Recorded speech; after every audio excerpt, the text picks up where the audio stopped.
Hey everyone, welcome back. And in this video, let's talk about hash maps. Okay, so what are hash maps? Hash maps is also a data structure, okay, which is used to keep key value pairs. Now, what are key value pairs? Let's say you are a student, okay, you have some roll number. Let's say your roll number is 1. I can say that one roll number belongs to you. Okay, so you can be anyone. Okay, let's say that 2 roll number belongs to Piyush. Okay, similarly I can say that 3 roll number belongs to someone XYZ person and 4 roll number belongs to, let's say, John. Okay, now what I want, that if I say that tell me who is at number 2, so the answer should be Piyush, correct? If I say tell me who is at who is roll number 4, so I should get John.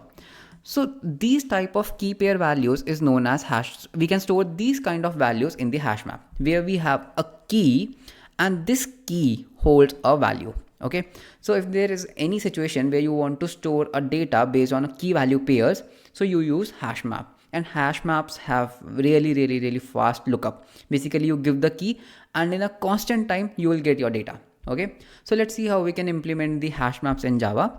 So this is the code from the previous video. Let's remove this code. Okay, and let's remove this import statements. So what you can do is, first of all, you need to create a map.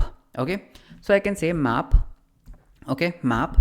Now I need to specify what is the type of my key and what is type of my value. Let's say my key is an integer and my value is string. Okay, so I'll say map equals to new and say hash map. Okay, now what we did, we are creating a hash map where key is string and value is key is an integer and value is a string. Now see what I can say. I can say hey map, do one thing, put a value 1. Okay, so I can say that one roll number belongs to Piyush, which is perfectly fine. Then I can say hey map, go ahead and put that the 2 roll number belongs to John. Okay, and I can say hey map, go ahead and put that 3 roll number belongs to Jane. Okay, now we have inserted these values in the map. Now let's try to retrieve the value. So I'll say s out, hey map, tell me who is roll number 2. Okay, so if I run this code, I'm getting John because roll number 2 belongs to John. If I say 1, so I'll be getting Piyush, correct, because 1 belongs to Piyush. And if I say 3, I should be getting Jane because roll number 3 belongs to Jane. So basically this is my key and this is my value. Okay, you can do, you can have anything as a key and anything as a value. Okay, so there's no restriction on it. For example, what I can say, I can even say that my key should be a character. Okay, so I can say that if you type in P, you should get Piyush.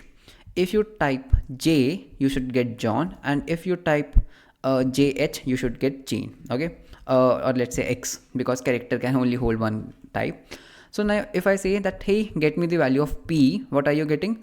You are getting Piyush. Okay, because P is P is mapped to Piyush. And if I say hey, get me X, so I should get Jane. So that was hash maps in Java. Basically maps are used to put key value pairs. So you have a key of any type, you have a value of any type. One more thing, if I say that hey map, okay, map dot put, and I say that put the P to now Piyush Garg. Okay, now what will happen? In the double quotes, because it's a string. Okay, now if I say that get me the value of P, basically if you try to put duplicate keys, your value will get overwrite. Okay, so for earlier it was Piyush, now it is Piyush Garg. So basically what map does is, if you try to put duplicate keys, the latest value will be picked up. So in map you can put key value pairs. Anything can be key, anything can be value, and you can access the data using the key. And maps are really powerful and most commonly used data structure. So you should know what is a map and how you can get things into it, how you can put things into it, and how it works. So this was all about hash maps, and in the next video let's see what is a set.